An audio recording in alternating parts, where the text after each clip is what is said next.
Good afternoon, and welcome to the Emergency Volunteer Corps of Nehalem Bay's webinar and YouTube live streaming. The last time we were together was in September to share with you the latest earthquake and tsunami information and to update you on the innovative Beat Your Wave process. We had Oregon emergency managers, Althea Rizzo, and Dogami's geomorphologist, Dr. Jonathan Allen, to share their information. And we just got rave reviews in terms of their input. It was very informative and very helpful.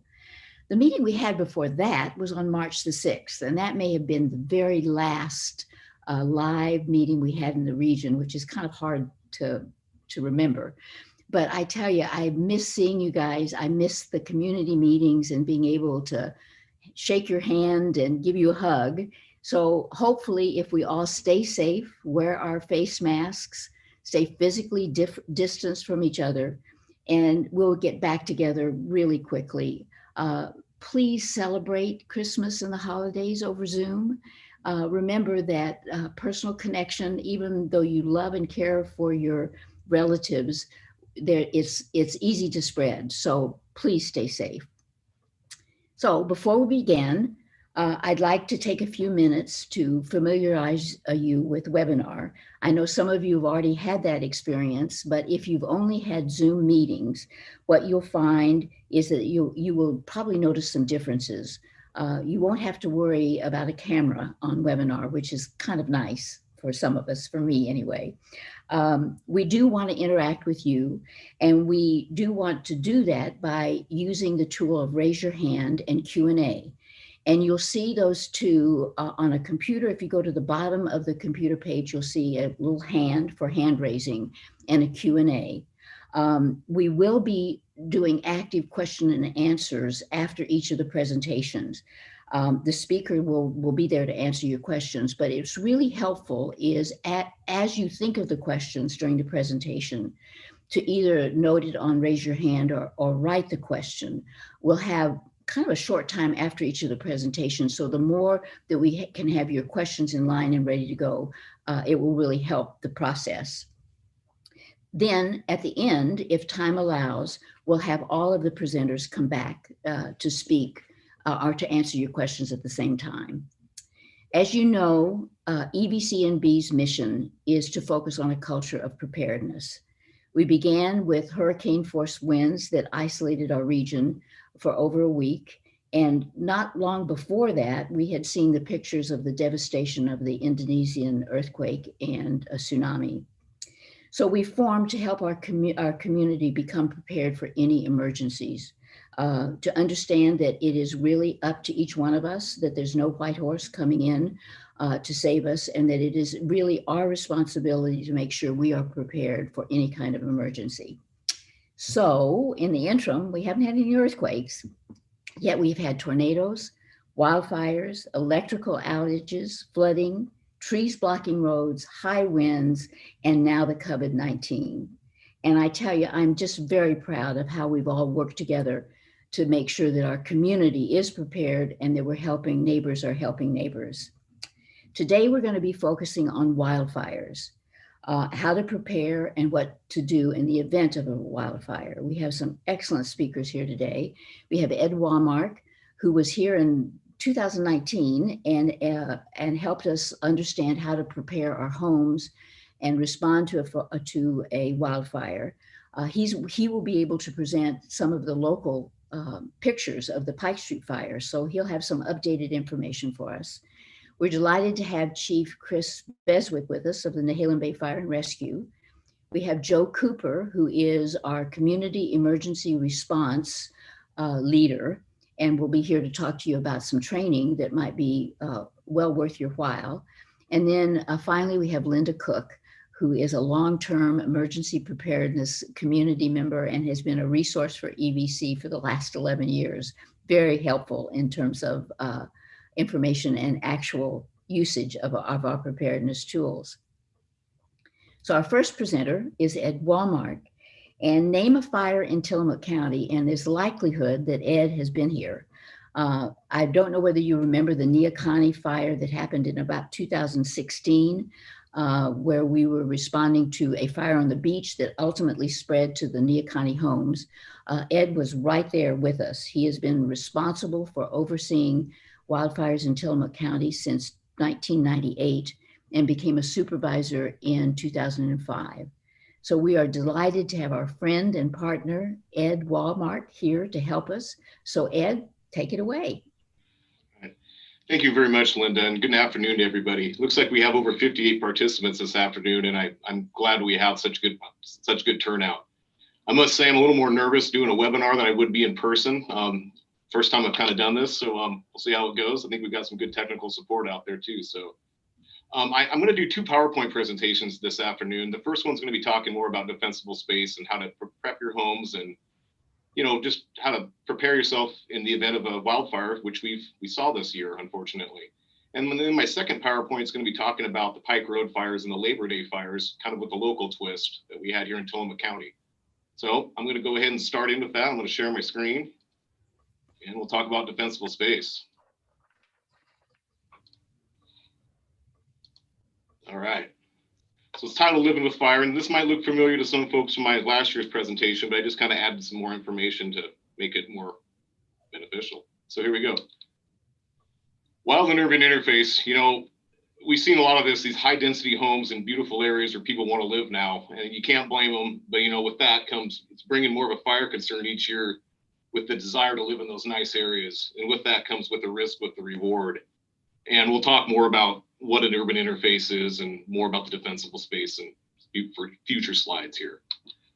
So first, we got to know what it is. It's where communities or homes border or intermix with wildland fuels. That's what a WUI, a wildland urban interface is. More commonly called a WUI or WUI acronym. Could include areas within city limits, suburban and rural areas as well. So they can be anywhere where stuff would really like to burn is what I call them. So with urban interface fires, here's some stats for us. 67% of all of them occur in Oregon within 1 mile of that interface zone. And most of them are human caused, unfortunately. With more human activity, there becomes more risk out in the forest, unfortunately. Talk about 2020 fires effect on the communities. So this year was pretty bad. I think we're all ready for 2020 to be over with, right? And wildfires took no exception to that as well. So here, we're still tallying up some of this stuff, but there's 5,000 plus homes and businesses were destroyed. It's horrible. 9 fatalities that we know of. Entire towns and communities were destroyed. It started down in Talon and Phoenix. It's kind of out of the Ashland, Medford area. Whole subdivisions destroyed. The Detroit Santiam Canyon, I'm sure everybody's familiar with that. Horrible. We even lost our ODF Lions office there, completely destroyed. And then the Blue River area, that was kind of out the Highway 126, all the way down to Highway 126, and then north up to about Highway 20. And that was a huge fire called the Holiday Farm Fire. So we'll talk more about that as well, but bad year. Here's just an example of one of the scenes of destruction down at the Holiday Farm Fire out of the Blue River area. I can't speak. It's pretty hard to see this, and it was all over the state, unfortunately, even down into North Lincoln County. In fact, we'll talk about the Echo Mountain Fire on my next presentation. So urban interface fires, for 2020 and Labor Day, we'll talk about it. Can this be prevented? And it's, that's not a yes or no question. It can be debated. We'll get into that some more, but it's hard. That's a hard question to answer. When we're talking about wind-driven firestorms that are moving at a rate, east winds at 40 miles an hour sustained, gusts up to 70 miles an hour, it's really hard to fight those fires. Thus the need to talk today about defensible space. And so that's kind of how I'm selling it today. When you have structure to structure ignitions, that's, again, it's really hard to stop that. It's similar to what we saw at the campfire in, California in 2019. 16 large fires, over 500,000 acres and 5,000 structures burned over 3 days. Again, just some stats for folks. I'm sure people are aware. Again, could this been prevented? In some ways we're saying no. There's an anomaly, and when you have all this weather event, we knew about it. We knew this weather was coming, but not to this scale. We knew there would be sustained winds, but not up to 70 miles, 80 plus, gusts up even higher. And then we were having local relative humidities in this area were in the single digits, which is unheard of. Yeah, it's pretty bad. You know, we've been talking about this before, unfortunately. I can remember back in the early 1990s, I think 1991, the Aubrey Hall fire was where the end of the 7th Mountain area is in Bend. And that was kind of the first wake-up call, I know, kind of for this area in the early 90s. So it's happening. But here's some more fires, you know, 36 in Bandon all the way to 2015 in Canyon Creek, which is kind of out of the John Day area. And we're still adding to the list. So another example, you know, urban interface fires can be right off I-5 too. It just depends on the density of the homes and the vegetation surrounding it. So this was in 2012 or 2010, excuse me, towards Ashland. So another fire prone area. You know, and you folks, the homeowners, landowners make all the difference in the world. And that's what helps us out as firefighters when we get to the scene. You know, if we can get good access, get in there and make some good work, that's gonna save your home. So yes, you make all the difference in the world. And it's the little things that'll get you at the end of the day too. And I always like this illustration of firebrands because it's the firebrand that's going to get you, the ember, because these things can travel up to a mile, half mile, and we call them spot fires. And your house can be a very receptive bed for the fuel for this to land on, like your gutters or cedar shake roof or, you know, unmaintained area. Again, just firebrands, they'll get you.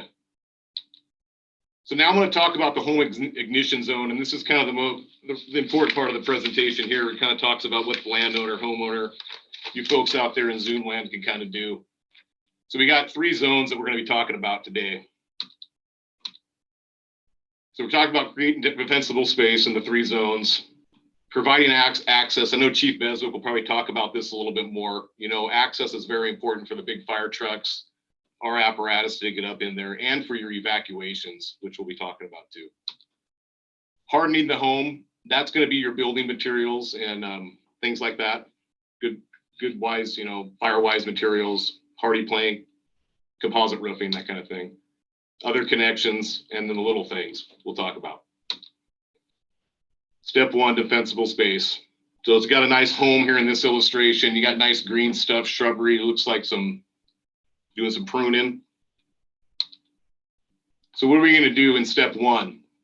So this all begins on the outer edge of your structure.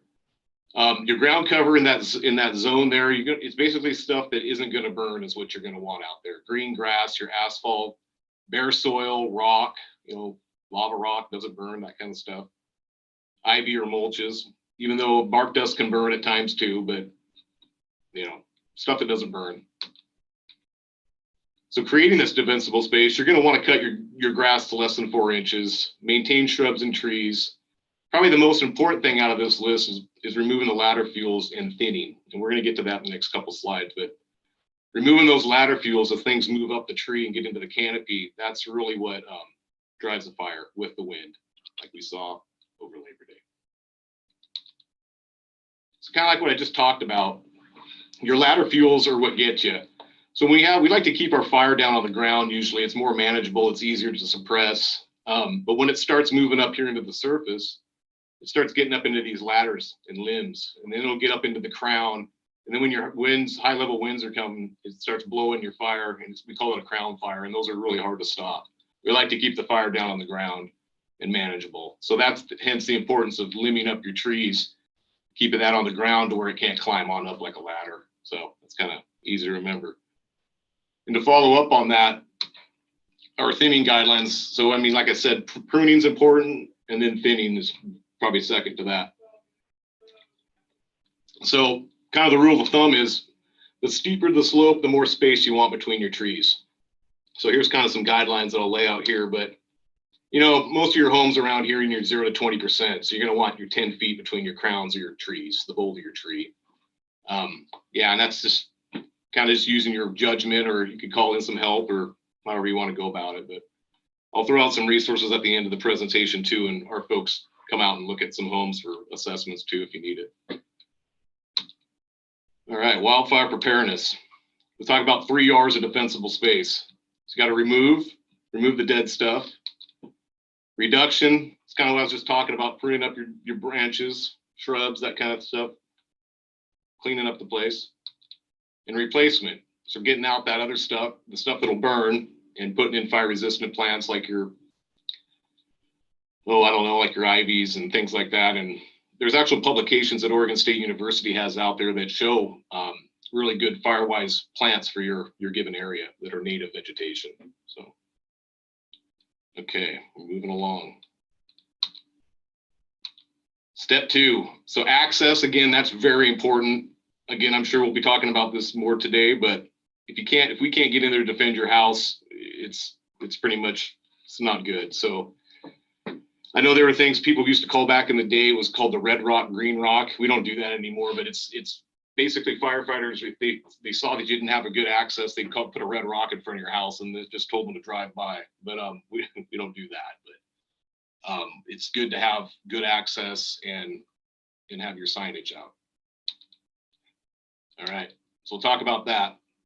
So when you're having your really long driveways or 150 feet plus, these are the kind of criteria that we like to see: 12 feet horizontal clearance, 13 feet vertical, 10 feet from the center line. And the main important thing is turnarounds and turnouts, so we can get around and turn around. And then having your address signs. I mean, if we can't find the address, we're just driving around in circles, and it's already hard to find places in the woods and urban interface too. So, and some folks have never been in that area. Even with GPS, it still helps us out a bunch. So just things to consider. So when I talk about step 3, hardening the home, we're looking at our building materials and building code regulations and things like that that'll help us out. But this is what we're talking about, building materials.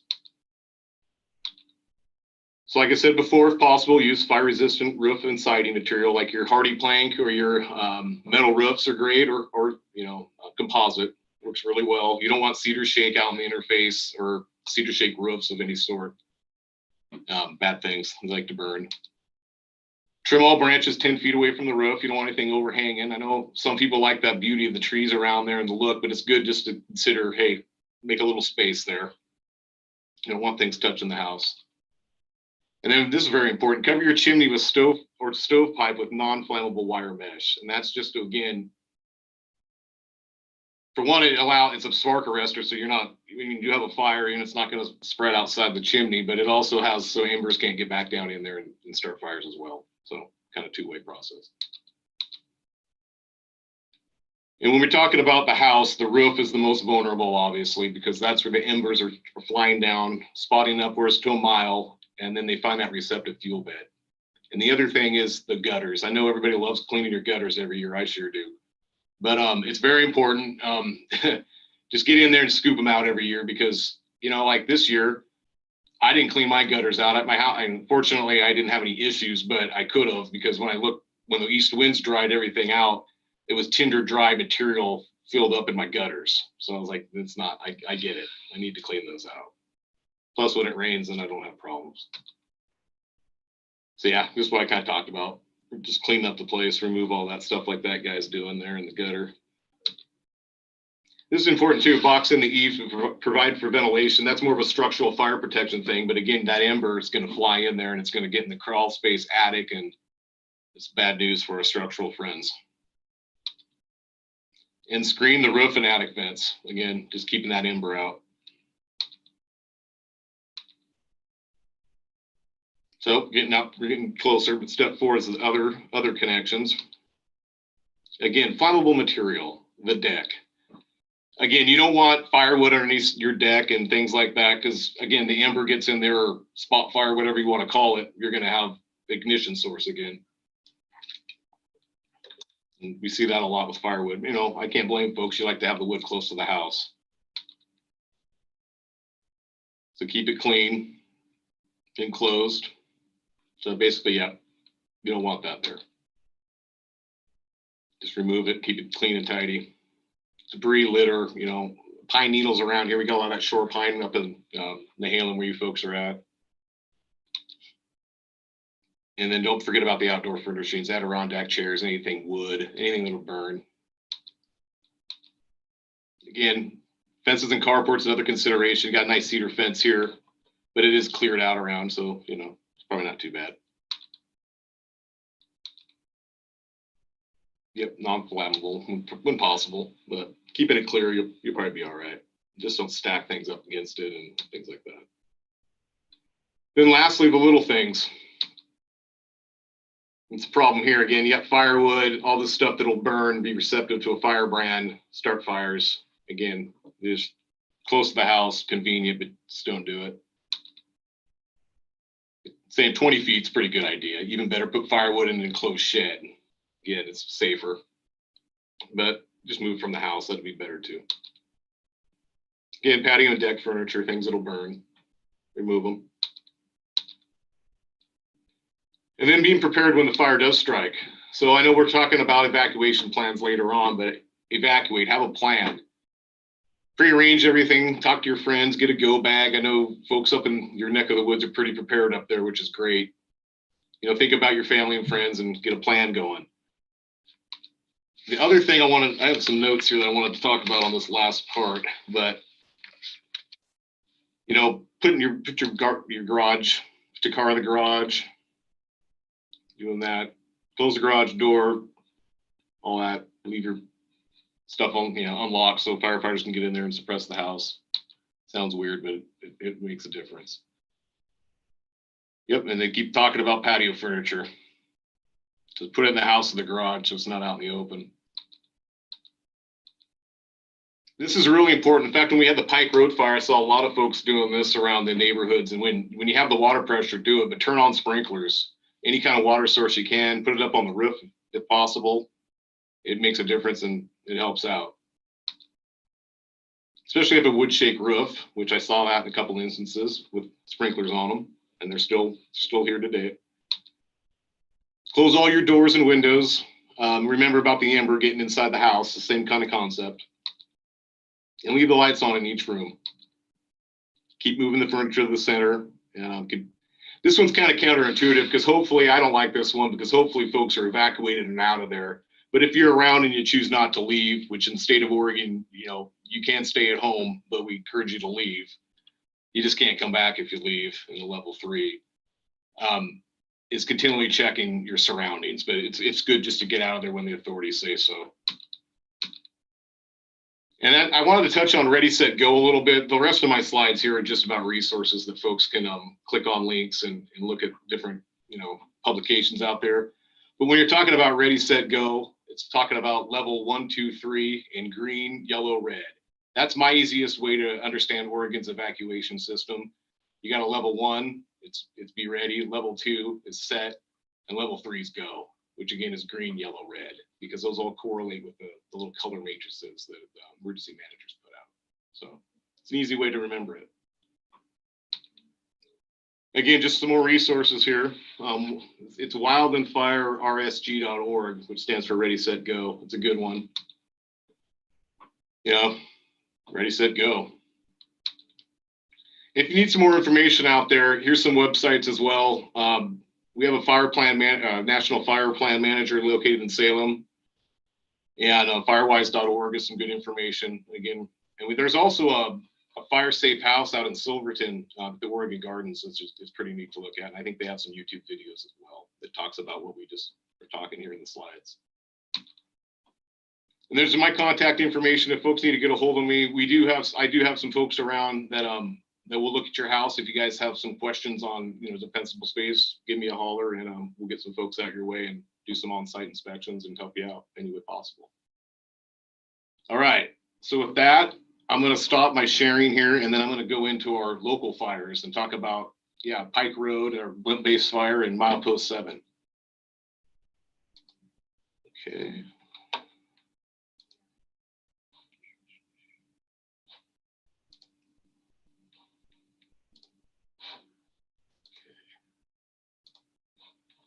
All right, so we just talked about defensible space, and now we're going to talk about what I like to talk, a pretty bad day that we had. Everybody around the state was having a bad day.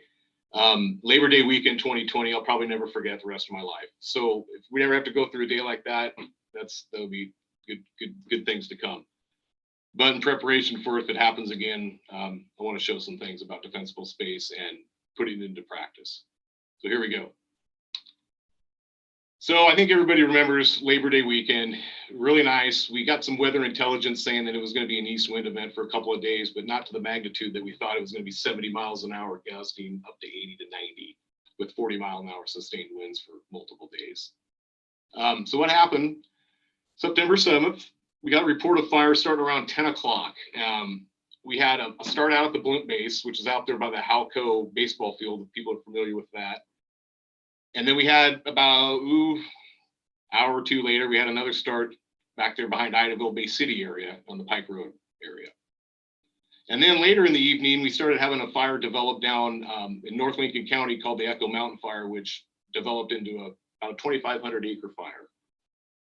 But backing up before that, on September 7th, what we had on district, we pretty much had our full complement of resources. So we had myself, we had our Wildland fire supervisor who just returned from a project fire earlier that day from down south. And then we had our permanent forest officer, our stewardship forester, our dispatcher, and then we had our complement of 4 Wildland fire engines. So we had everybody here on district, which was a good thing. It worked out really well. And here you can see some pictures. You know, this was taken out behind Averill's farm. Just at nighttime. I think it was the 8th. This might have been out the 8th, I believe, but it shows the fire intensity. So the blimp base fire, again, it was right around the blimp base. It was the first fire that started that night.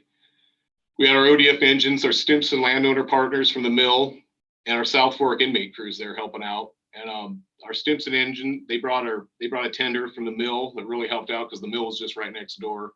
And they're really good partners in our success for initial attack.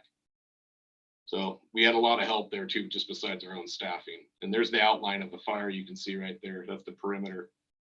It was around 8 acres or so. So we knew things were going to be, it was going to be a busy, long night.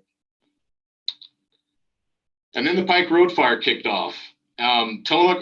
Our Tillamook fire partners were the first on scene, and things were blowing around there. The trees were blowing down. In fact, one of the engines got hit by a little tree, but nobody got hurt, thank goodness.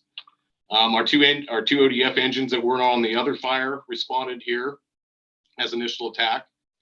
And the initial decision was to pull back to Pike Road and evacuate everybody east of Pike Road from what the intensity, as you can see by this picture here.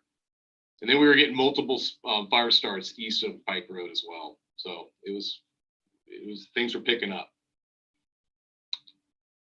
So then on September 8th, you know, things were looking pretty good that day. As you can see in the picture here, you know, still got some smoke, homes, again, in the urban interface, right? Here you can kind of see the outline of how the mosaic of the fire, how it burned with the homes around. But what happened was, thank goodness our rural fire partners were there. They all were doing point protection, and that's where they sit up there on the homes and are basically waiting for the fire to be close enough to the house to where they're protecting the home. And they did that very well. In fact, this house right here and both of these homes wouldn't be standing if our rural partners hadn't been there with their nice, and I'm going to slaughter it, but I think they're 3,000-gallon engines that spray a ton of water at a high rate of pressure, and they're amazing. So anyways, we continued our evacuations on Willowbrook and continued on Pike Road. And we initially thought the fire was going to be about 50 acres. And we still had the other fire burning from the night before that we were still working on. It was looking really good, but we still had to mop it up and make sure it wasn't going to spread. So still work. So then September 9th happened. We thought the evening of the 8th, everything was looking pretty darn nice. And then at 4 in the morning, the winds intensified and shifted. And we had to go to a level 3 evacuation for Pike Road, Willowbrook, Doty, Alderbrook, Kilchis Park, all the way to the forest there. Pretty nerve-wracking. As you can see down here, these are the 300 homes that were in the footprint of the fire if it would have jumped certain trigger points, hence the need for a level 3 evacuation. So you can kind of see what we're looking at and starting to get kind of nervous here with all the homes. You know, wildland fire is tricky enough, but when you have homes in the interface, it just makes it another degree of difficulty. So yeah, we were trying to catch, the initial idea with that on the bad day was we're going to catch it at the golf course. And then Echo Mountain was still kicking off, and we had that request that if we needed help from those folks and resources we could grab them, which was nice to know. But things were looking better after that night. Unfortunately, we did have to do some, well, unfortunately, we lost an outbuilding, and I'll show the photos on that. And we did lose one of our district dozers. We parked it in a wide open area, and one of those darn embers that I was talking about before hit our seat, and it started the dozer on fire. It was parked in a clear area, but the ember, again, got us. It burned our dozer up. Unfortunately, nobody was hurt, nothing like that, just a piece of equipment. And you can kind of see how close the fire was getting to the house here. We actually had to have one of our logging partners here with a feller buncher make a fire break here as the fire was being active. And again, that's when, thank goodness, we had our rural partners sitting up there. As you can see, the fire was getting really close to the house, and well, it wrapped around to the front of it, and they put it out before it could do any damage, which was amazing. So couldn't say enough good things about those folks. And it wasn't over yet. So it continued on to September 9th, and this is where everybody was starting to get a little tired. So we were having a shift change at approximately 1900. And what happened was we were getting people off the Pike Road fire to go home and get some rest. And then this fire kicked off Highway 6, milepost 7. And you can see here from the homeowners taking some pretty neat pictures, enough reason to be concerned. The winds were still blowing about sustained 40 miles an hour at that point. They hadn't died down yet. Kept saying they were going to die down, just hadn't seen it yet. We also had a county debris pile over on Long Prairie Road kickoff, it got a lot of people excited, including me, because I live right next to it. And then we still had continued work at the blimp base. So we're still mopping that fire up because it's 8 acres. It's still, we have to get every little hot spot out. So we still had a lot of stuff to do. And you can see the little outline of the homes right here, kind of close proximity of where the fire was. Enough reason to be pretty excited there. So, and then things are starting to look better. September 10th to the 13th, we had the fire on Pike Road 100% lined, and containment grew to 90%. We lowered the evacuation levels to 1 and 2, so it was just going ready and going ready, right? And then milepost 7, we still had fires up. We still had to put that thing out. We're still working on it and still mopping up the fire at the blimp base. And I want to draw folks' attention to this. This was the actual outline perimeter GPS of the Pike Road fire. Golf courses over here, down over here. Yeah, it came out to be 301 acres. We thought it was going to go 600, and that's why we daylighted some roads up in here, just in case we had to catch it on the ridge line, because we didn't want it to go through this draw and then head over into the Kilch's drainage. So we were a little nervous. All right, let's see. So then September 14th, things are getting better. We lowered everything back to a level 1.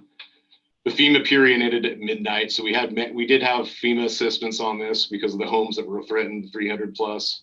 And then we started to do a rehab work plan to where you could do the rehabilitation on the bare ground and grass seeding and water barring controls, control water and stuff like that. Fortunately, here's one of the outbuildings that was lost here.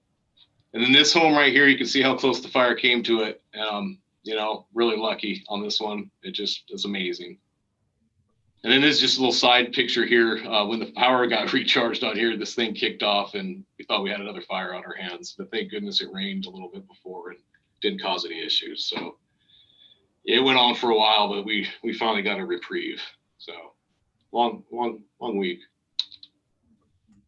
I can't speak enough about our resources and all the help we had in the Tillamook County area and surrounding area. It was great. At the height of the effort, we had over 180 pieces of equipment, firefighters, over 30 pieces of equipment. As you can see, all the industrial loggers that came to help us out. They're putting in a fire break right here. It's pretty amazing, but this is the thing that stops those kind of fires. Works really well. As you can see, this guy here, one of our local loggers who'd never fought fire before, but he learned pretty darn quick, and pretty proud of those folks. So as you can see, pretty active fire, and we had a lot of help from the county, local businesses, our landowners, and surrounding districts too. We even had some of our retirees come into the office and help out. So there's some of our loggers going back to get some food, it looks like there. And it was pretty smoky out. You couldn't see anything. We couldn't fly aircraft. We had aircraft available to us, but there wasn't any way we could use them. So anyways. And then, after the fire, we like to have an after action review. We talked to our rural partners and the county EOC that we were working with, and we had some good meetings and good talks. We had good partners with the sheriff's office, the emergency management. and our operators and the community members. And this was just a thing. And here you can see all the people that participated. We put a thank you out in the newspaper, but from all the vendors, partners, and food, and the logging operators. We had so much food donated to us. It was amazing. So it just made you proud to live in here in Tillamook County. So anyways. And then just lastly, here's just a good picture of what, yeah, it can happen even here in Tillamook. So it woke everybody up, and I just appreciate the opportunity to give the talk and strike while the iron's hot, so to speak. So like I said, that's pretty much the end of my presentation. I know there'll probably be questions at the end that we can be available to answer, and I appreciate everybody's time.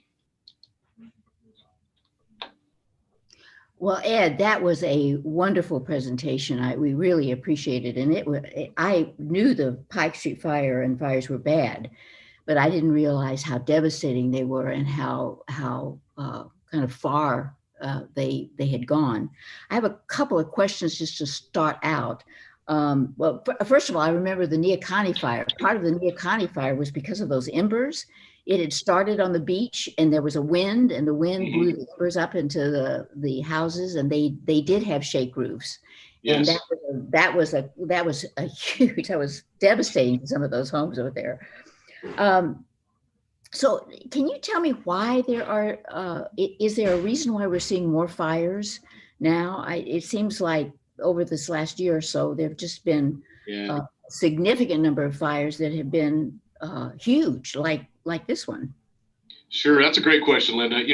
From what we see at the local level here, a lot of fires, the human caused fires have been, maybe because of the pandemic, you have folks that are showing up over here because they want to get away from the big cities, the river corridor. So we have had a lot of more user presence in the forest, which has started a few more fires, unfortunately. And then there's always the, hotter, drier, longer fire seasons. And like right now in December, it's almost, upper 50s. Lived here my whole life, and the winters aren't getting too bad around here anymore, which unfortunately changes things, right? Yeah, that's a good point. That's a really good point. So on the fires, particularly as you look at your own individual house, I know I participated in the last presentation you made, and then went back to my home and found it was really difficult to figure out how to get it, how to make it safe, because I'm kind of right in the middle of a lot of treed areas and don't want to tear those trees down. So you had suggested that you have somebody that will come out and help you look at your home and help give you some advice and counsel? Yeah, so our staff, I have a couple permanent staff here, and he's already, in fact, yesterday he went out to Bay City and talked to a landowner and was giving some advice on defensible space. And so, yeah, I think on that last slide, it has my email, and I know it'll be on YouTube. So if folks want to email me, that's probably the easiest way, or call my direct phone line. We can send equipment up. Yeah. Okay, that's great. And why cars in the garage? What's that? Why cars in the garage? I don't, that's probably a better question for Chris. I think the intent on that is, again, an ember or fire source isn't going to start the car. It's not going to cut on fire outside of the home, where it might be safer inside. Yeah, I don't know on that. That's a good one. I'll hold and ask Chris that question. Ask Chris about that one. Okay. So Linda Kushner, do we have any questions? Any hands raised?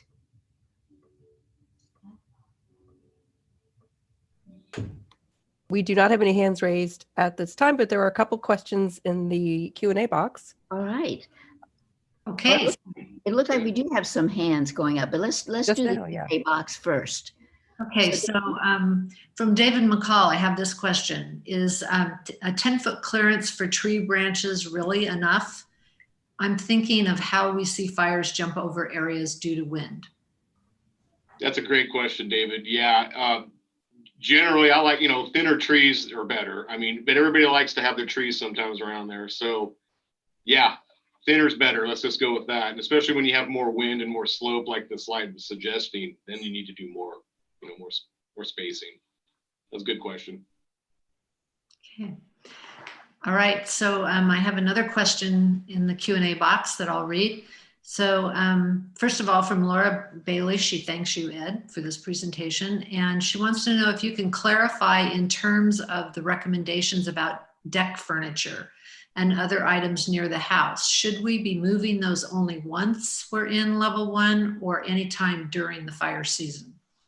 Good question. I would say you're probably say anytime we get to a level 1, that's time we're trying to be ready, and that's when I would do it. Anytime during fire season, just pay attention to the local conditions. You'd probably be okay. But definitely during level 1, that's a prudent thing to do. Good. Okay, Linda. Yeah, we have Jack Bloom, and you should be unmuted now, Jack, if you'd like to ask your question. Thank you. The question is, what is the county doing about helping to mitigate the threat of fire by modifying or encouraging changes in building codes to encourage the use of non-flammable siding, non-flammable roofing?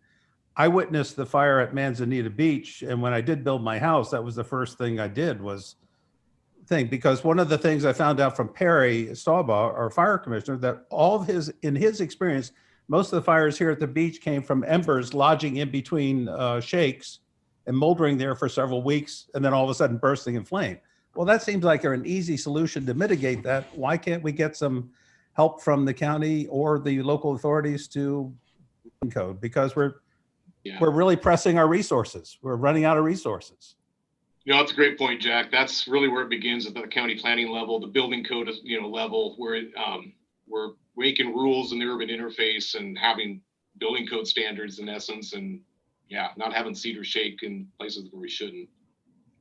I don't have too much information on that at the county level, but it's something that should be worked on, and we can keep having conversations with our folks at Tillamook.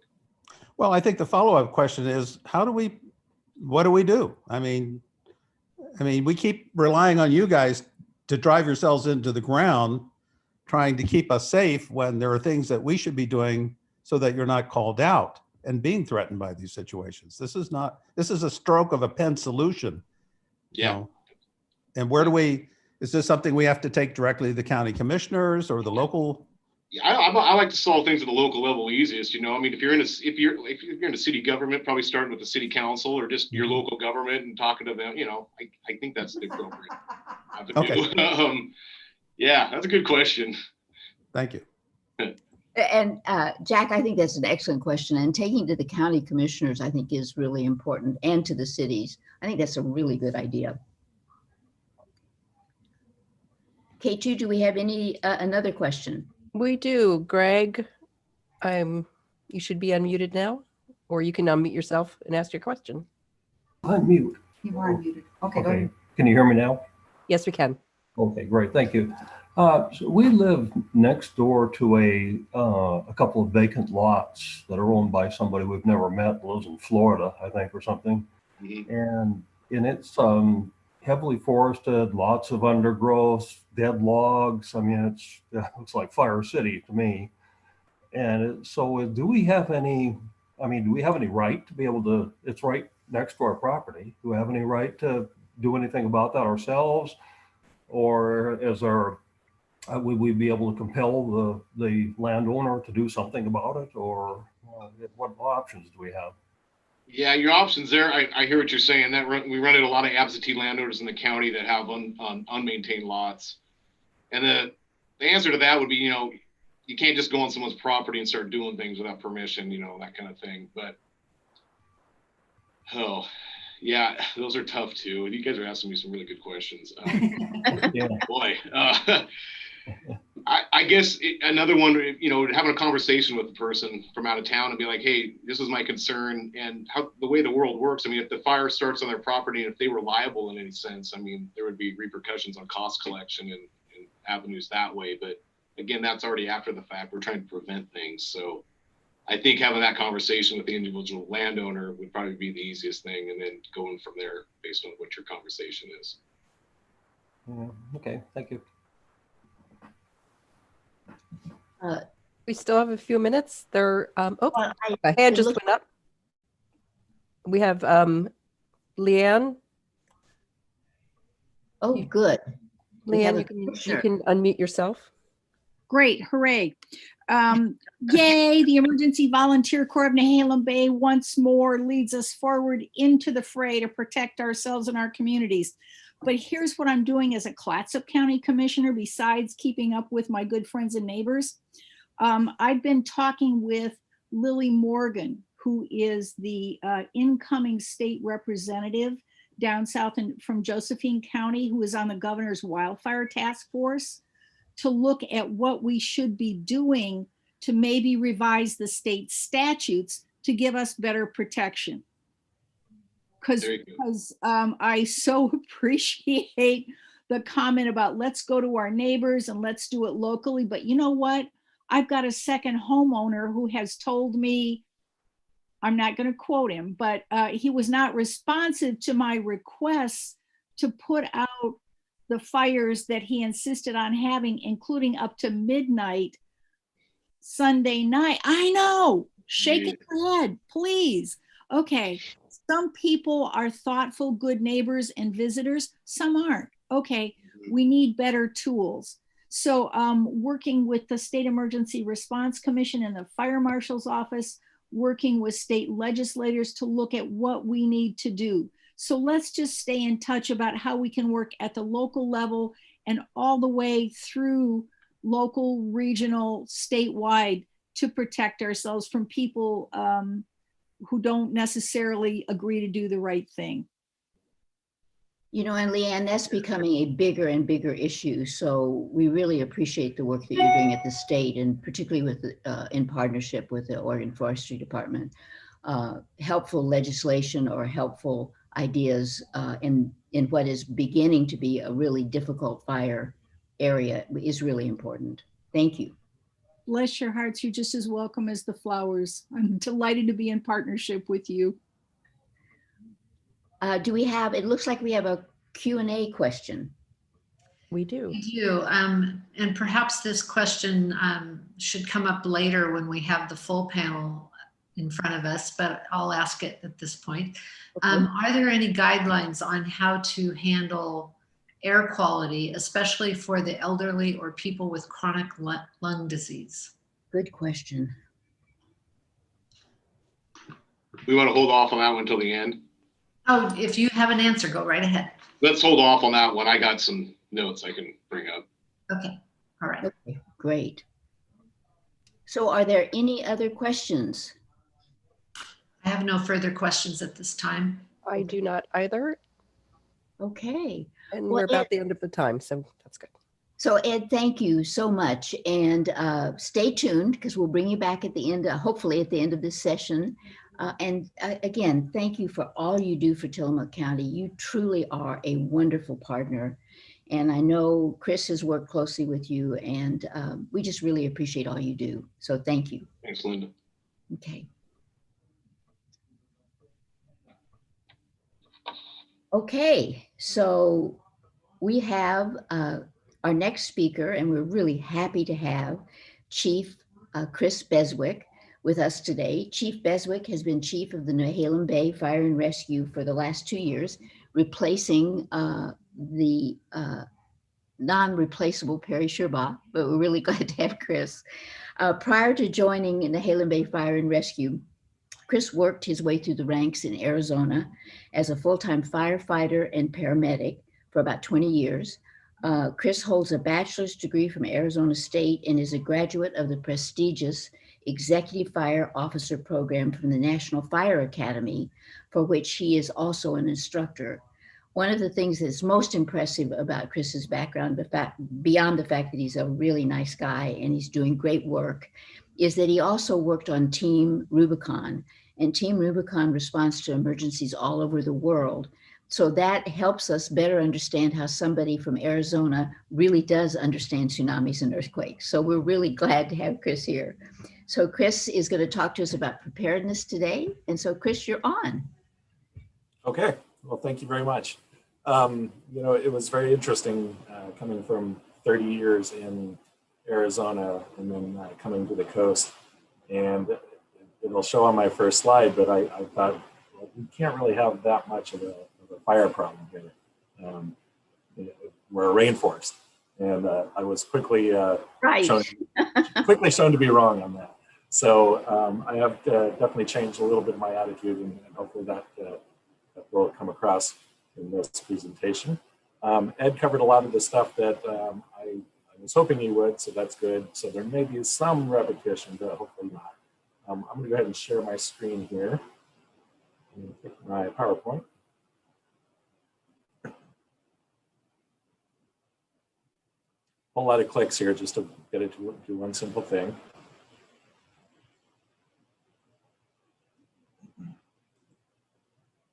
Okay.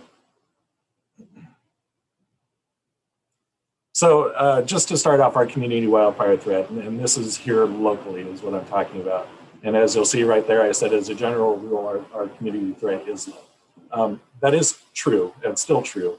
But as we saw this past Labor Day, just because our threat is low doesn't mean it's non-existent. I thought it was worth mentioning my biggest concerns for our area. My number one concern is actually coming in from Nehalem Bay State Park. My biggest worry for our community is that if we were to have a fire in that park with an offshore wind, it would get into the shore pines and push it into town very, very quickly. Obviously, the next one are the east wind events, like we had over Labor Day. That can change our fire conditions very, very rapidly and get things out of control very quickly. And like Linda mentioned, the other one are the beach fires. Some of these campfires or fires on the beach, recreational fires, if they get into that dune grass, the wind pushes those embers upslope into the homes, and we have an issue very quickly. So those, just as I was sitting there thinking about it, are my top three concerns for our actual community, Manson, Nehalem, and Wheeler surrounding areas. So I wanted to take a little bit of time. Ed mentioned it, kind of skimmed over it. I want to talk a little bit about Firewise communities. Firewise communities is a program run by the NFPA, and it's a way of communities getting themselves more ready for the fire danger. You can actually sign up with these as a community or as a group, and they will help you out in getting your community more ready for the fire danger. So I highly suggest looking into it for some of these community groups, HOAs, et cetera. So their vision is that with adequate planning and cooperation among varying interests, wildfires can occur without disastrous loss of life, property, and resources. They recognize that to a certain extent, wildfires are inevitable, but their goal is to reduce the danger and the damage from those. Firewise USA, I believe, is the initial website. As we all know, wildfires can put dozens, even hundreds of homes at risk all at once. They very rapidly overwhelm the resources that we have. And so this is kind of putting the onus back on the residents to help themselves, which is definitely one of our themes here, is that in a lot of cases, we're going to be on our own. So whatever we can do to help ourselves is best. So I just wanted to mention that and recommend that you look into it and start thinking about what Firewise can do for you.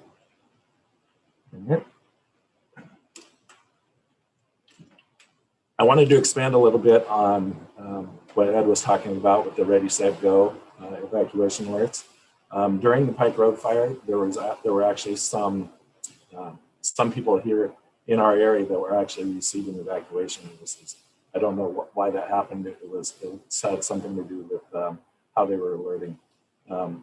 But I got a whole lot of phone calls that day, that week, from people saying, are we evacuating? Where do we need to go? What's going on? So I wanted to give a little bit of a little more in depth. So level one, I use blue because green just didn't look good on my screen, but it is green, yellow, red. Level one means be ready. Know that there's a fire in the area. Start thinking about what you might need to do in the case of an evacuation. Start monitoring conditions, listening to the news reports, following social media, and just making sure you're maintaining situational awareness. Level two, yellow, is be set. That's get your go back ready. Evacuation orders are likely to be coming soon. And just make sure everything's in order. Get your plan together. If you have time, maybe start thinking about packing up your irreplaceable mementos, things like that, and get ready to go. And then level 3 red is, it means go now. Stop packing, it's time to go. Like Ed mentioned, we cannot enforce evacuations. We cannot make you leave your homes. However, if you do leave at level 3, it means we're not gonna let you back in. I did want to mention there is a lot of question of how you're going to be notified. Notifications in this area are generally going to come through the sheriff's office. They're the ones with the authority to declare an evacuation, as well as local city governments can also declare evacuations. We use reverse 911 system, social media, news outlets. There will be police officers or deputies patrolling the neighborhoods, trying to go door to door and get the word out. So generally, if you know there's something going on, that's when it's time to start following the news, because that's where the evacuation notices are going to come through. If you're under an evacuation order, whether it's a level 1, 2, or 3, what do you want to do now? This is when you want to start thinking about your route, how you're going to get out. Think about where you're going. You don't want to just hop in your car and start driving and then try and figure it out on the way. Grab your go bag, like I mentioned. Your go bag, things you want to consider that are maybe a little bit different than what you normally have in your go bag. Flashlight, headlamp. As you guys saw, even over the Labor Day, you saw how dark it can get even during the midday. The closer you get to those fires, the darker it can be. Make sure you have extra car keys, your credit cards, make sure you have cash to spend. The biggest one that people seem to forget the most are their medications. Your go bag should have extra medications of anything you need, because once you leave, first of all, if you don't have your medications, you could be in trouble very quickly. But second of all, it might be hard to get refills down the road. Which brings me to the next thing, make sure you're bringing copies of your important documents. Birth certificates, prescription refills, things like that. Carry some general sanitation supplies, food and water, obviously, and just things make sure you can be able to clean up. And in this day and age of COVID, make sure you're bringing masks with you. Again, with the wildfire, in addition to the COVID threat, the masks help a lot with the smoking and particulates, make you a lot more comfortable. One thing we suggest, if you do have to evacuate in the event of a wildfire, consider how you're going to dress. Long sleeve shirts, long pants, good sturdy shoes that you can walk in, a hat, and something to cover your face, like I mentioned. So that's what I'm talking about when I say dress for success. Communications. If you noticed, if you were following the wildfires in Oregon, there were a lot of times when the number of missing seemed astronomical. Not necessarily fatalities, but just plain missing people. So one of the huge things is communication.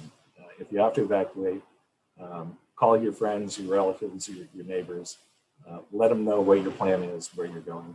And another thing we'd like to say is to leave a note in your house saying that you've evacuated, when you've evacuated, how many people, and where you're planning on going. When we're going house to house, looking for people, hopefully not victims, that helps us a lot if there's a note there. It just confirms for us that the people are out of danger and are safe. And of course, drive carefully. You can see the videos over and over of what the fire conditions can be like when you're driving. Horrible visibility. There can be hazards in the road, whether they're fallen trees, blowing embers, and of course the incoming emergency equipment. So keep that in mind. And just be especially careful if you do have to evacuate. Oops, wrong button. The question comes out a lot of where are the evacuation routes going to be? Well, it's pretty simple in our area. We don't have that many choices. Most likely it's going to be Highway 101, either north or south. The direction of the evacuation, of course, is going to depend on where the threat is. If the fire is to the north, we're going to have people evacuate south, vice versa. Alternative routes could be Highway 53, Miami Foley, Foss Road, and last worst case scenario would be just have a big party on the beach and watch the city burn. Hopefully that's not going to happen.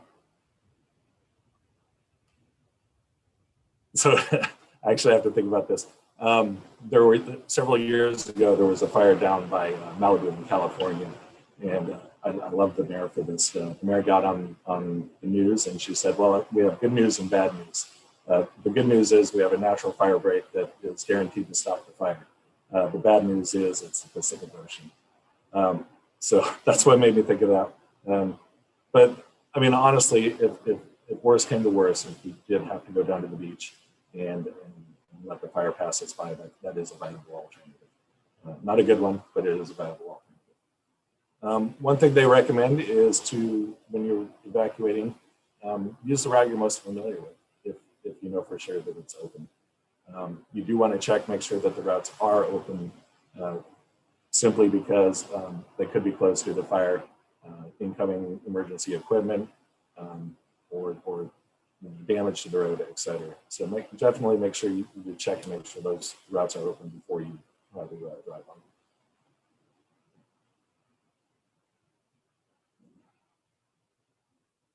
All right, I wanted to talk a little bit about what Nehalem Bay Fire and Rescue did specifically during the Labor Day fire siege, as they were calling it. Basically, like Ed mentioned, we got the notification that there was going to be a pretty significant wind event. It turned out to be much more serious than we were expecting. But I made the call early on the weekend to ban all outdoor fires, recreational fires included in that, which we don't normally do. But I decided to make a call and say absolutely no fires outside. Hopefully that helped, because we still had quite a few fires out there that day. And a few of us at the fire department were getting together for a little outdoor socially distanced Labor Day party. And we were standing looking to the east over the mountains and watching the smoke roll in and watching the wind pick up. And I just turned around to a couple of volunteers with me and I said that we better consider not popping those beers open. I think we're in for a long night. And sure enough, within about an hour, we started getting the calls. The first one we got was check smoke in the area up on Foss Road. Spent about an hour driving over there, and it turned out that the smoke for that was simply from other fires being blown in from the east. However, more concerning for us was just the significant amount of wind damage we already had. And we knew we were in for a long night at that point. Later in the evening, we had a car fire actually down in Nehalem. And we recognized that the wind was really pushing the embers, and we knew we could be in trouble. We had several recreational fires that, despite the ban and despite simple common sense, people were having recreational fires, and we were just watching embers blow through town and down the roads. And we had several little spot fires just from people's recreational fires. We had several lines down calls that night, and then about I want to say it was about 2 or 3 in the morning, we had a fire out in Foley. That technically would have been Garibaldi's response for Garibaldi fire. However, there were several trees down in the road and we couldn't get to the fire. So we had to go from this direction and fight that fire. And that was pretty much how our weekend started. Ed talked about the Pike Road fire, and we had 1 engine on that. We had a crew of 3 volunteers on 12-hour rotations. I said total of 5 days, actually, there were 5 rotations. So 5 12-hour shifts. Again, these were volunteers. These are local citizens who left their day jobs and responded out to there. I believe the home that Ed pointed out in one of his photos, I believe that was actually the house that our engine was stationed on. They did a great job. I've heard time and again that everybody was surprised that those homes survived, and our guys did a great job on that. So I thank them for that. It's kind of interesting, the different mindsets or approaches. You know, when you talk to Ed coming from the wildland side and me talking from the structure side. This was a great example of how those two agencies or types of responses blended very well. Ed and his groups fought the fires, and we protected the homes, and it had a very, very good outcome. Like Ed said, we only lost that one outbuilding. So all in all, and obviously no injuries or fatalities, so all in all, that was a good day. The Echo Mountain Fire, which Ed talked on a little bit, that was down in Lincoln City. That one burned just over 2,500 acres. 1,240 structures were threatened, and about 300 were destroyed or damaged. No lives were lost on that. Down on that fire, we had one of our water tenders on that, a 3,000-gallon water tank with a pretty substantial pump. They were on site for 2 days. They were basically assigned to protect the highway, keep the fire from jumping the highway down there. And then our brush truck went down about a week later to help up with mop-up activities and making sure everything was surrounded and not going to spread. The next fire that we were on was the Beachy Creek fire. That was probably one of the biggest in the state. Ed might be able to qualify me on that. That one burned 193,000 acres. 1,288 structures were lost, including 470 homes. My number said 4 fatalities. I think it might actually be a different number. I know it's no less than 4 fatalities, which is terrible.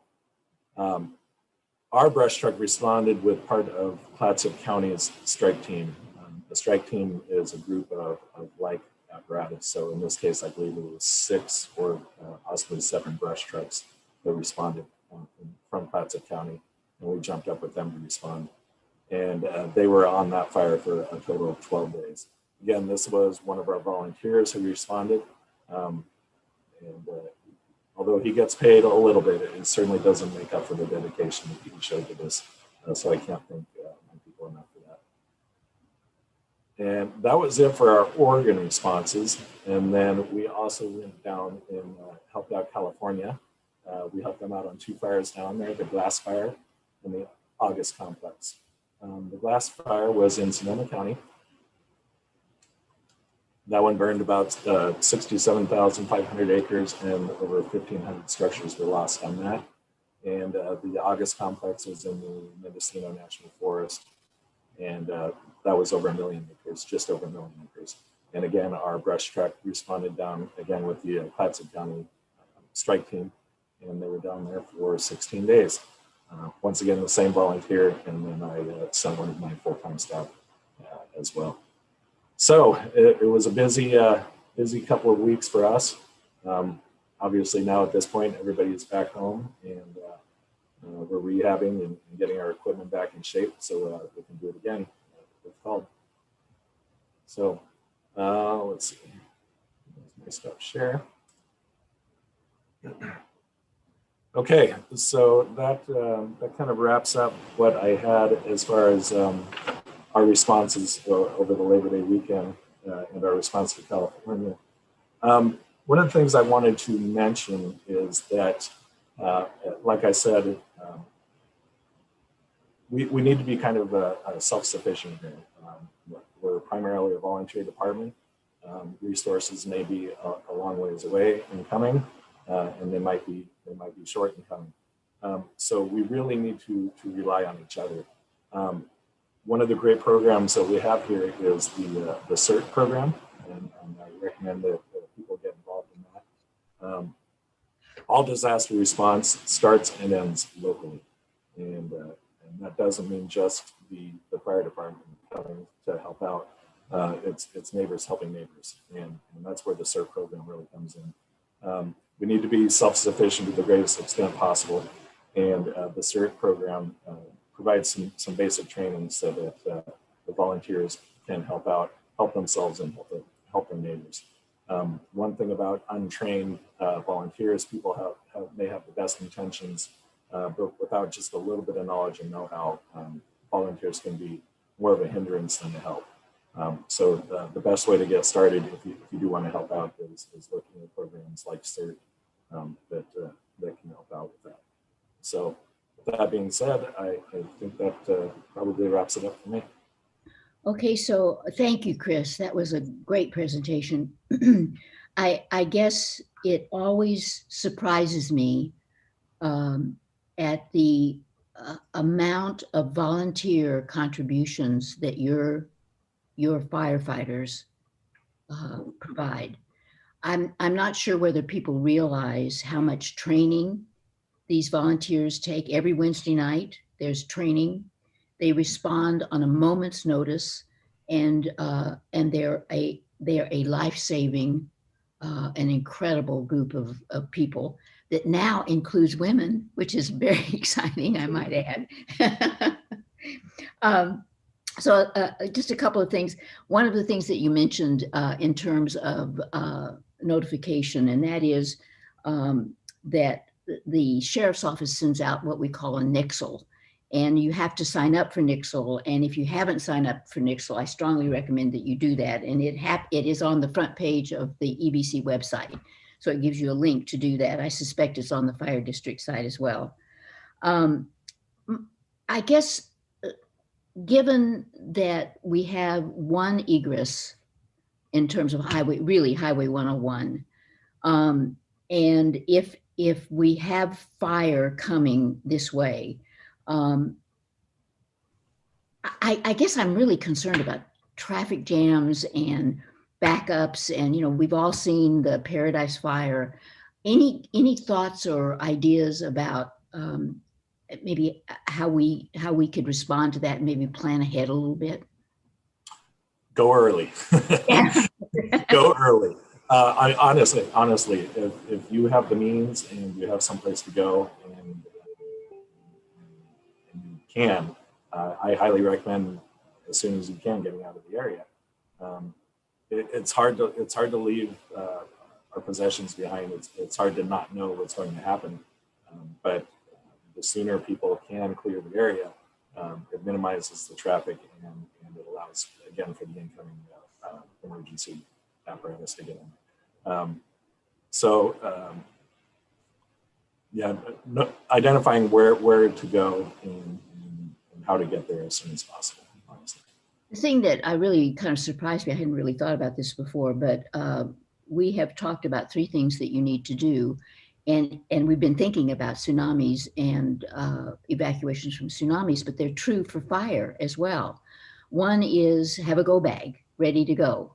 The second is a family plan. I really hadn't processed the fact that if you're evacuating, you really need to let your family know that you're okay and where you are. I thought that was really helpful.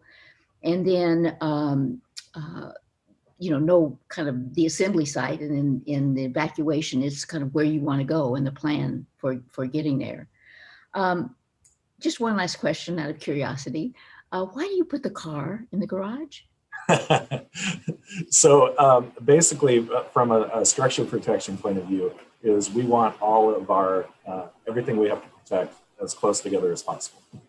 If the cars are in the garage, they're not in exposure. Cars are very easy to light on fire, and they burn very, very hot. Oh, okay. Lots of nasty byproducts. So if we can keep them from burning by keeping them in a closed garage, that's what we want. Smart. And keeping the windows open and unlocking your doors. That was another thing I thought was quite interesting, to giving you access if you need to get into the house.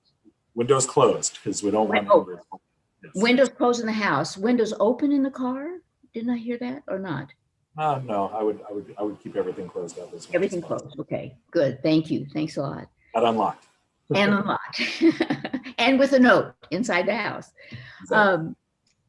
Linda, do we have any people that want to ask, any hands raised? There are no hands raised yet, but we have several questions in the Q&A box. Okay, Debbie, how about our Q&A?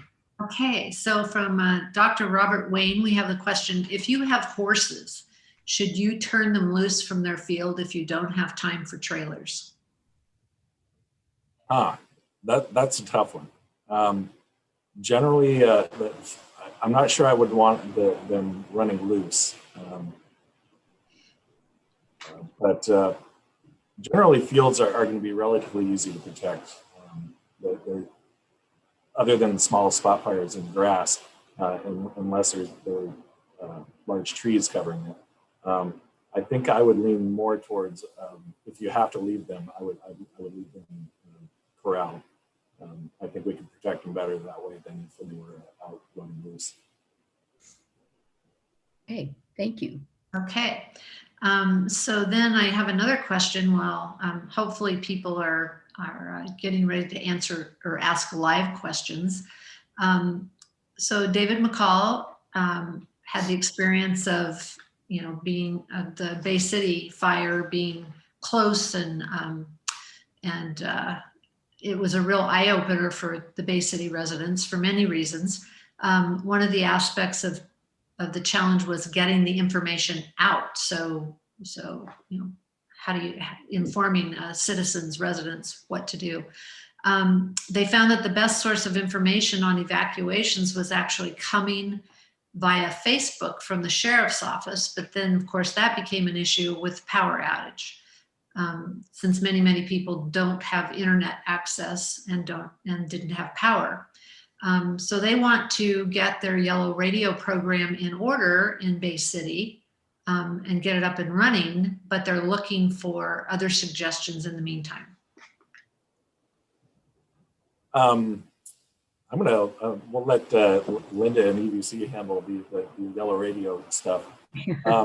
Again, as far as notifications go, you're right, social media has become huge on that.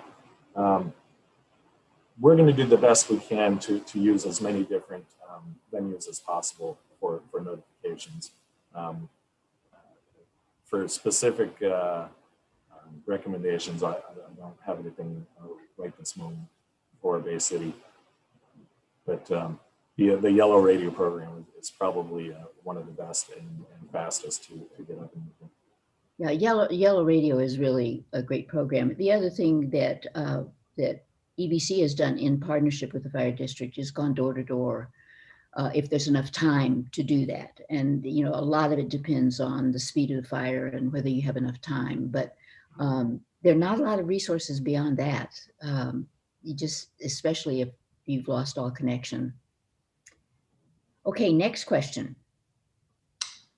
Okay, so from Richard Henry, Richard is asking, are Knox boxes recommended for fire entry? Knox boxes specifically are terrific. Yes, if you do have a Knox box, we have a key for the Knox. Other things so that would be my number one recommendation. The Knox program is terrific. Other recommendations are simply having a combination box and making sure that we have the combination. We can put it into our computer system, so if you respond to your house, we have that information. But Knox is by far the fastest because we don't have to look for a combination. We already have the key. So talk about what a Knox box is. I don't think I've heard of that before. So the Knox program is essentially that the fire department has a key that fits every box that's assigned to an area.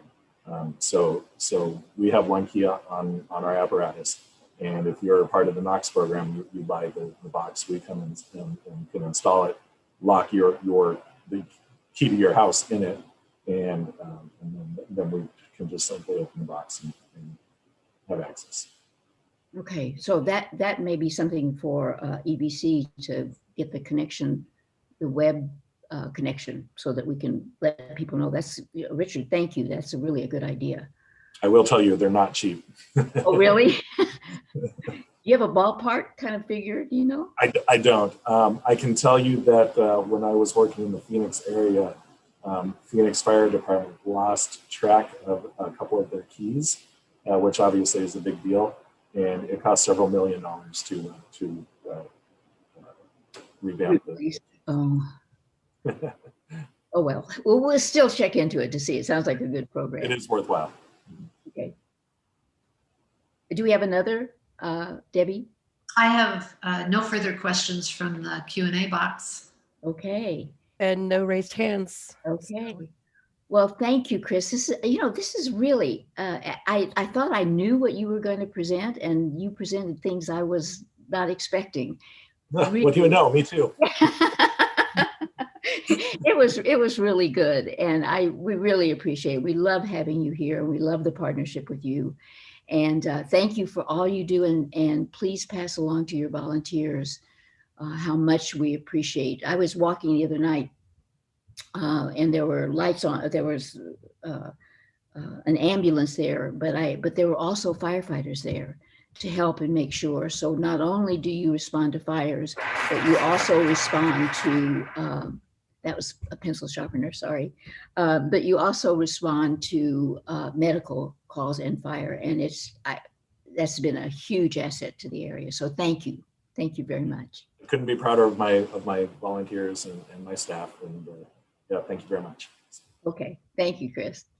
Okay, so one of the things that Chris talked about, which I really appreciate, is the partnership with the fire district and our community emergency response teams, or CERTs. So Jo Cooper is here, and she's the leader of our community emergency response teams. We have approximately 40 active CERTs in the Nehalem Bay area, and our focus continues to be on preparedness for both large and small events. We have a small team trained and ready to provide food and traffic management assistance to our Nehalem Bay Fire personnel, and we've been called on to do that, particularly after fires. We are moving toward understanding the possible roles it will have in assembly sites, and that would be in partnership and connection with the cities or the county, since they are actually responsible for the assembly sites, but working closely with them to do that. We're ready to assist our local police department with lost person procedures. And we've had a couple of incidences where young children have been lost, and actually one senior citizen lost that we partnered with the police and were able to find. Jo has everybody really should have CERT training attitude, which we agree. And she's continually working on bringing new people into our CERT program. So Jo, if you'd kind of share with us some exciting news about how you can participate in CERT, even in this COVID environment. So I did, for people that don't, thanks for the shout out, by the way, Chris, I really appreciate it. And I wanted to read just a little bit from the CERT manual, the introduction. I wrote everything down so I wouldn't forget anything because I get really excited. The Community Emergency Response Team CERT program is a nationally supported, locally implemented initiative that teaches people how to better prepare themselves for hazards that may affect their communities. Local CERT programs train and organize teams of volunteers to assist their families, neighbors, co-workers, and other community members during emergencies when professional responders may not immediately be available to provide assistance.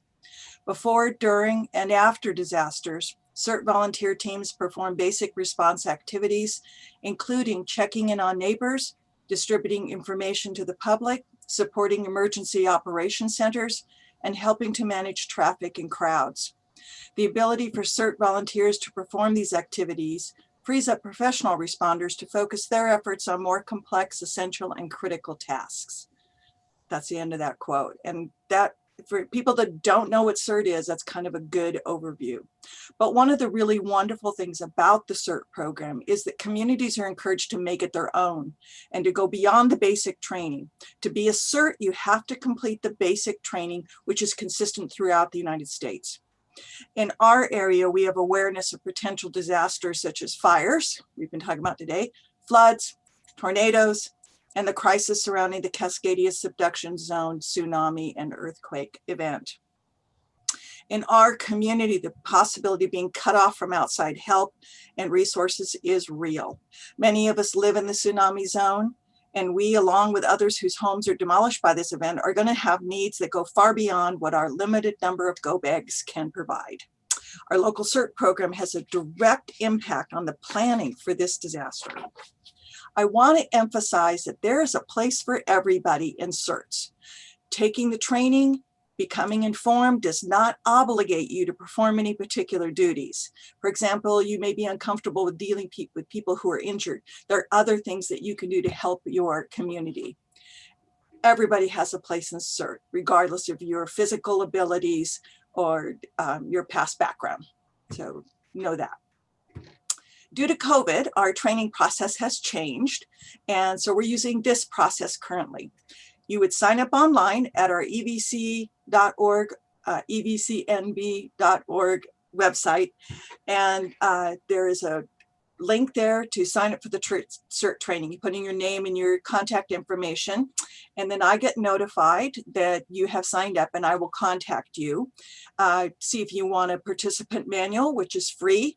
I will get it to you, or you can do it online if you don't like having the paper. You then do, and I'll give you the link to the course that's online, and then you do the course at your own pace at home. And beginning in February, people who are currently taking the course or who have finished it, we're going to start doing short Zoom meetings for those portions of the training that are not in the basic training. So things that are specifically for CERT in Nehalem Bay within our EBCNB framework.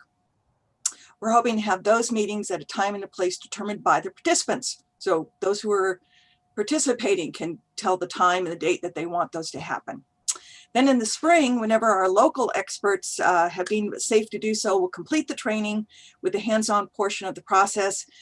You cannot demonstrate how to bandage on a Zoom call, and you can't demonstrate patient transport on a Zoom call. So those things will have to be done in person. The other thing is that helps build our community and establish team spirit. So that will be in the spring when our people, our local experts have let us know that it is safe to do those kinds of meetings. Additionally, every other month we have a general CERT meeting, and right now those are Zoom meetings, but we're looking forward to having them in person as soon as possible. They're focused on updating and reinforcing your training or giving new training. It's a way to connect with people in your community, even in your neighborhood, and to build those teams that'll function in a crisis. A few times a year we have drills. Our biggest drills involve how we're going to function in assisting our communities with the assembly area organization in a large event. And if you aren't aware of the many opportunities to volunteer and become involved and become knowledgeable through the classes through EBCNB, you will be reminded of those as you go through the CERT program. It's a great community. So again, the link for taking the course is on our website on the main page. So Joe, if they are thinking about becoming a CERT, can they join the monthly meetings? Is that a possibility? Absolutely. If they would just, there are some things in the meetings that may not make sense to them, because if you don't have a yellow radio and don't know how that's used, that would be a little confusing to go through the processes that we're using of how to do that. But they can always come to the meetings and Zoom, just let me know, and I'm available through the website. You can find me, and I will include you on the link that's sent for the meetings. That would be on the internal calendar. So that would be excellent. And is there any reason not to take the CERT class? I mean, can you think of any reason that I remember when we started CERT in 2008, we were afraid that you'd have to jump tall buildings and, move logs and do things like that. It's just not that way. You want to talk a little bit about the general training and the partnership with the talent at the fire district?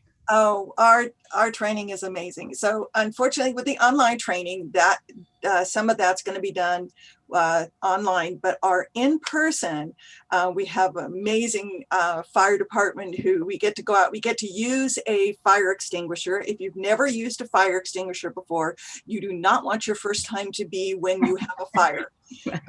Honestly, I mean, I had never used one before. I've taught, safety a lot, but I'd never used one until I joined the certs, and it's fun to do every time we do it. So every time we do the training, everybody does it. You learn how to work with a partner. You learn how to safely, first of all, assess what, whether or not this is possible for you to take care of, and then how to work with a partner to do it. But our fire department does a lot of the training. And we also, the Manson Police has been involved in our training and helping us with the terrorism unit.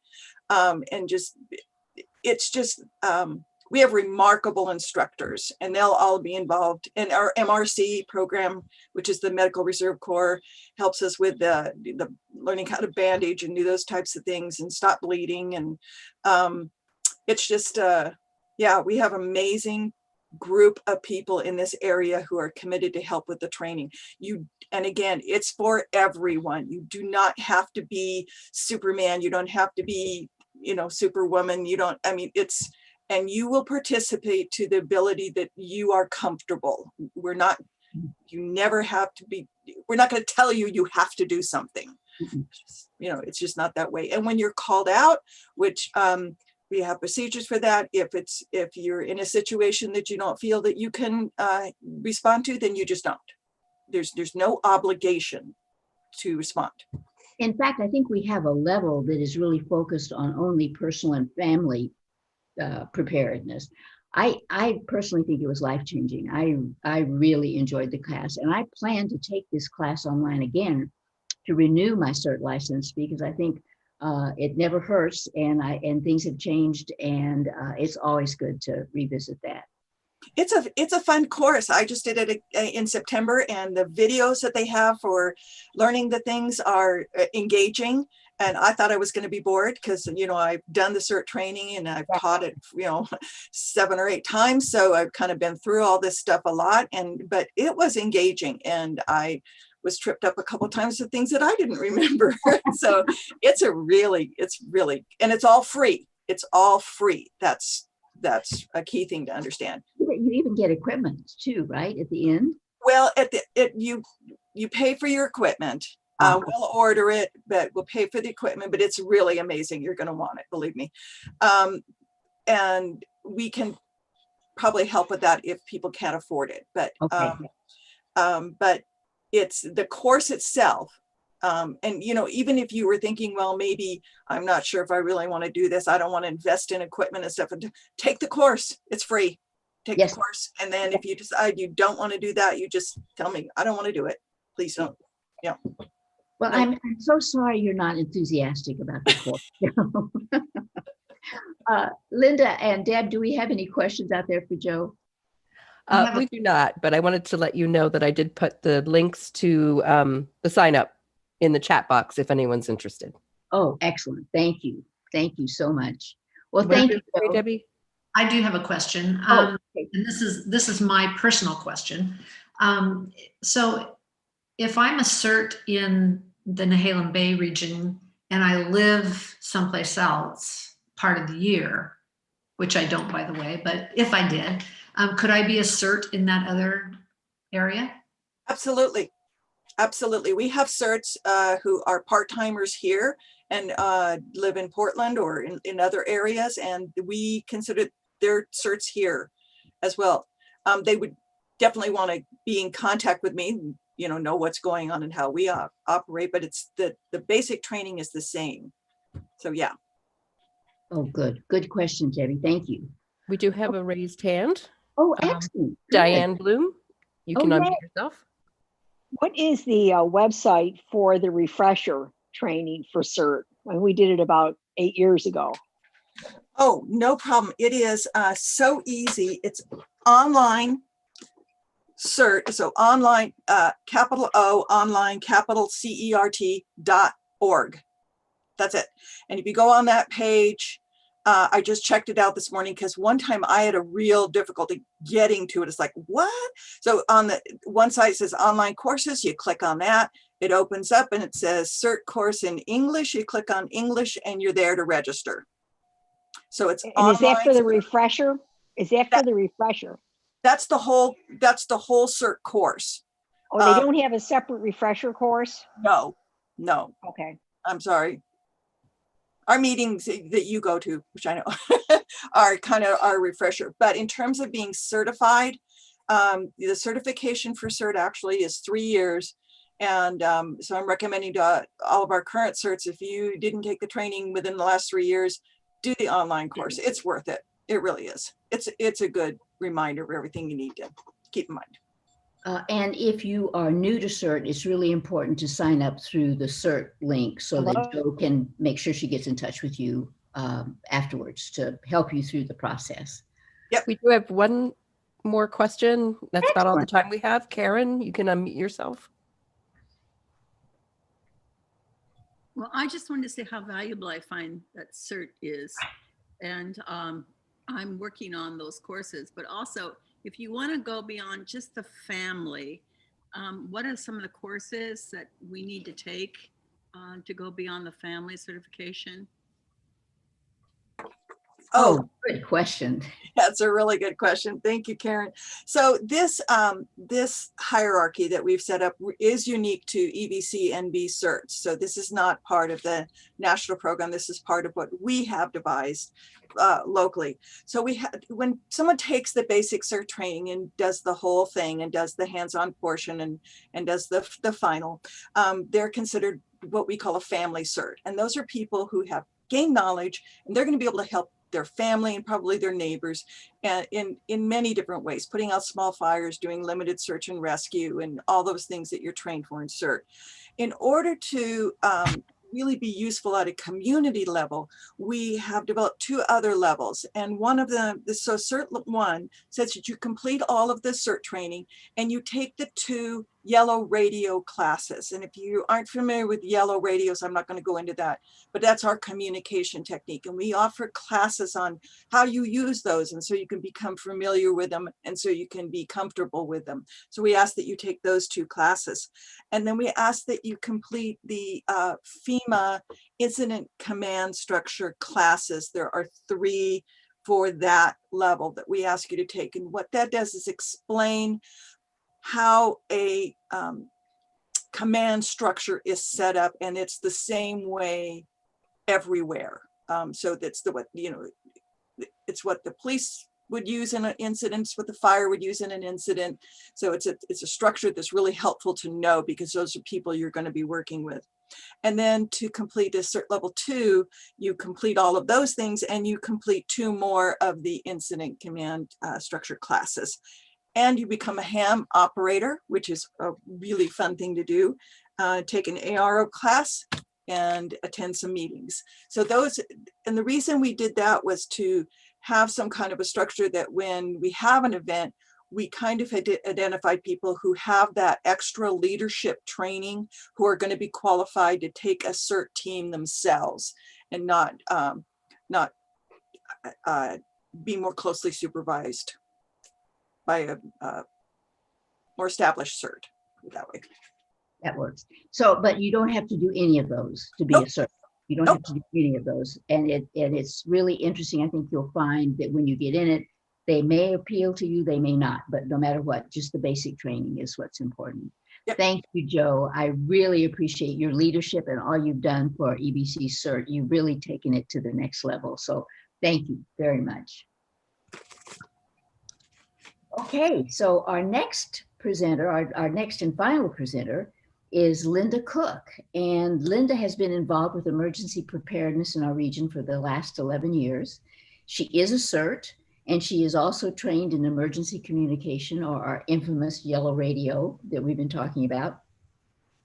Linda and her husband, Mike, were one of the first to take on the neighborhood emergency preparedness planning teams. And they are probably the longest that's been actually around here. And they do just an extraordinary job. 5 years ago, she started helping some friends put their personal go bags together. and got a brilliant idea. Linda, working with Julianne Johnson, created a streamlined go bag class that was just really excellent. That then morphed into EBC creating our own go bag, very high quality go bag, which then we developed and worked in our pop-up go bag store.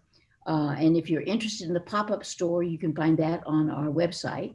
The pop-up store allows us to get supplies, go bag supplies at cost, so that we can provide that to our community. She has been instrumental in the Nehalem Bay Fire rehab to provide food to firefighters after a big fire, which is really important, or even after major exercises. So one of the things that I thought was intriguing as we were talking about the fire, and part of the conversation was the warning systems were different. We'd been talking about evacuation to assembly sites, not evacuation out. So our, kind of the whole frame of our discussion changed. But one of the things that Linda identified right away was that what you take with you when you're evacuating from a fire may be very different from the evacuation from an earthquake or an assembly site. So I asked Linda to join us today.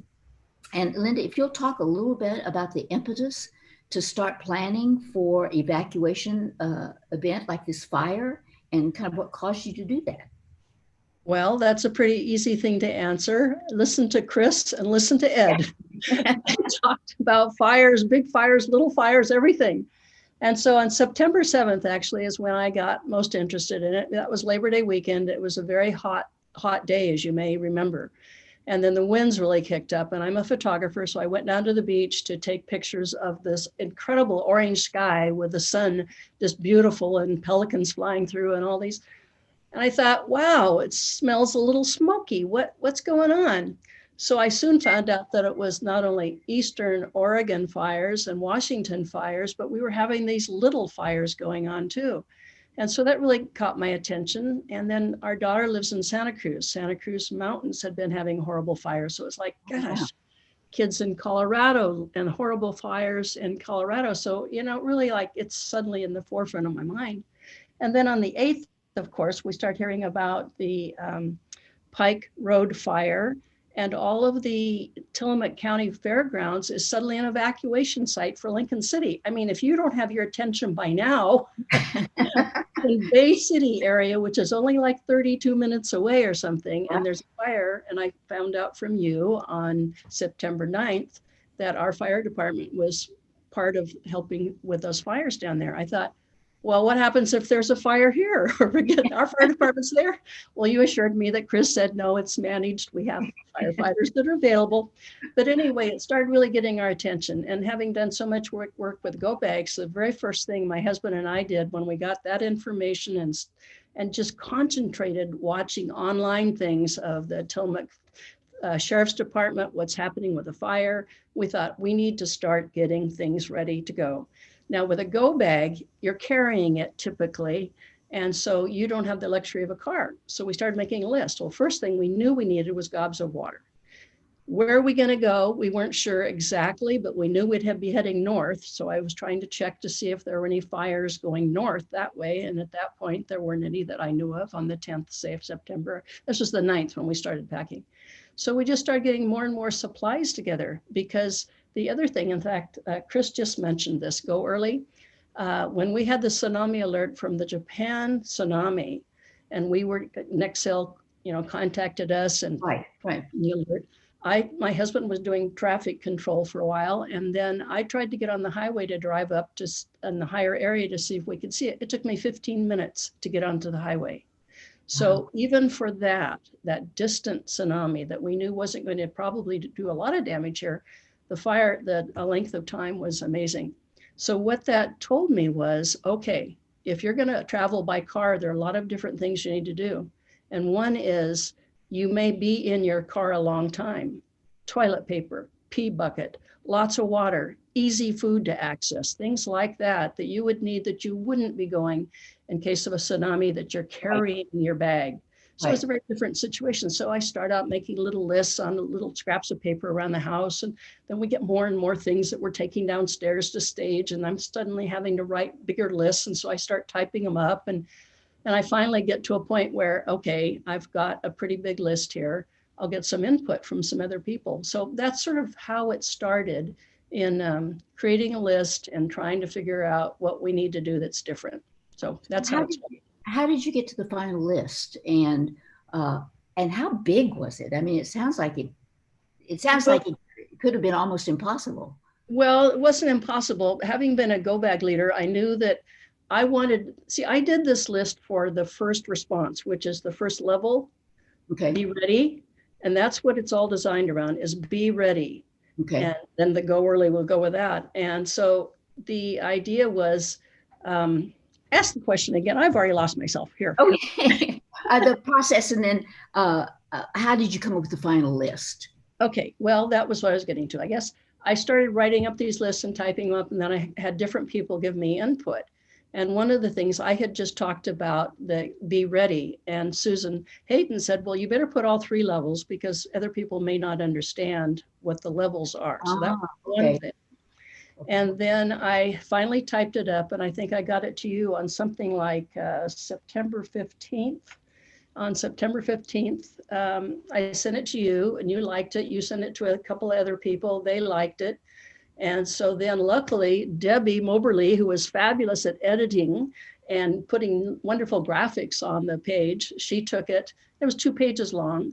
And I'd gotten a lot of information from the county, from the state, from watching online. But online, there were a lot of articles on how to prepare yourself for a fire evacuation. So we just kept trying to include all of that information. And so Debbie just did a great job synthesizing it and putting graphics on it. And it's a 2-page article at this point. Well, it was wonderful, and Debbie did do a really good job of putting it together. And I recommend everybody take a moment and look at it. It covers things that you don't really think about, right? In terms of moving. But boy, if you have to evacuate, the reality is you may come back to nothing. Right. And so what do you want? What do you want to take with you? What's the most important things that you need to take with you? Right. They're all listed on that article pretty much. And the also things that Ed covered and things Chris covered are on there also. So it's pretty complete. That's good. That's really good. So talk a little bit about your activity in Zone 1 and what is Zone 1? Okay, for emergency preparedness in our little communities, we'll call Manzanita, Neocani one group, one city, and then Nehalem and Wheeler were designed into zones that are geographic, close together, groups of people. So you have these zones, and then I'm in Zone 1 because we live in an area just off the beach, not too far. And in this zone, we also are divided down into clusters. So a cluster is your neighborhood group of people. So the zone is a bigger geographic area where you do yellow radio, which is, if people don't know, it's like an FRS radio, but these are very fancy radios that can also be used for ham operation. Wow. So getting trained in those. So then we have the cluster, which is a smaller group. And so we've, as you mentioned in the very beginning, we've been involved for a long time in emergency preparedness for our neighborhood. So this is just a more sophisticated way, organized way of having groups of people be well prepared for all sorts of emergencies. Anytime there's an emergency, we try to get on our yellow radios and check in with each other in your zone so that you know what's happening, who needs help, those types of things. So it really helps. Well, that's great. But so would you have any advice for others as they're beginning this process? Preparing for any type of an emergency? Right. Or preparing for a fire emergency? Well, let's focus on fire. That's probably. Okay, well, I think some of the points that would be in this article that I never thought of, for instance, taking any wooden furniture away from the outside of your house, making sure the tree limbs are not coming close. So I actually went out on a ladder and cut a whole bunch of tree limbs that were close to our house after I found this information online. So those are some of the things. And I wouldn't have thought, I don't think clearly about disconnecting water for your refrigerator, for instance, and your washing machine. And I immediately went to get the car filled up with gasoline because I thought, okay, we're going to drive. I've got to make sure the car is full of gasoline and the spare tire and those types of things.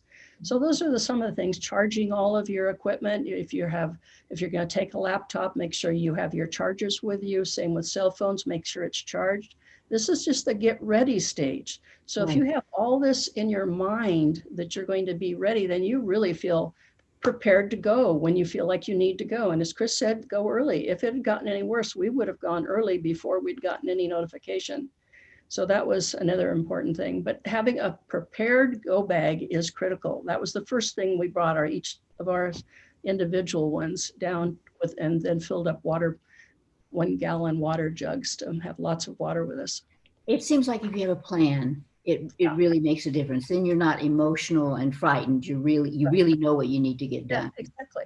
Well, we talked about be prepared, not scared, and that holds true with really it. true. When I talked about all those fires, it was like suddenly 32-minute drive away in that hot air, and all that wind felt like that would be nothing. We have so many trees just along the whole corridor, so it got our attention right away. Absolutely. Yeah. So Linda and Debbie, are there any questions?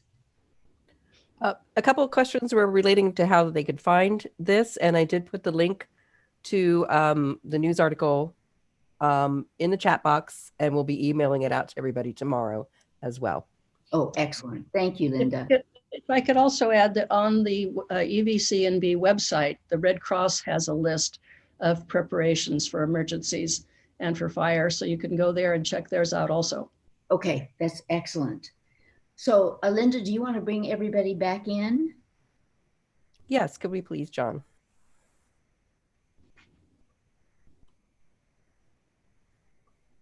So while we're doing that, are there any questions that you would like to ask the crew here regarding anything that was talked about or said today?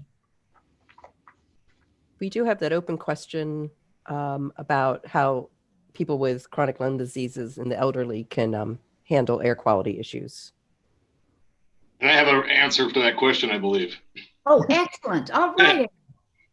Do a little homework. So I was struggling there when the question was asked, but then a light bulb went off finally. So actually the Oregon DEQ and OHA, they have a bunch of air quality monitors around the state.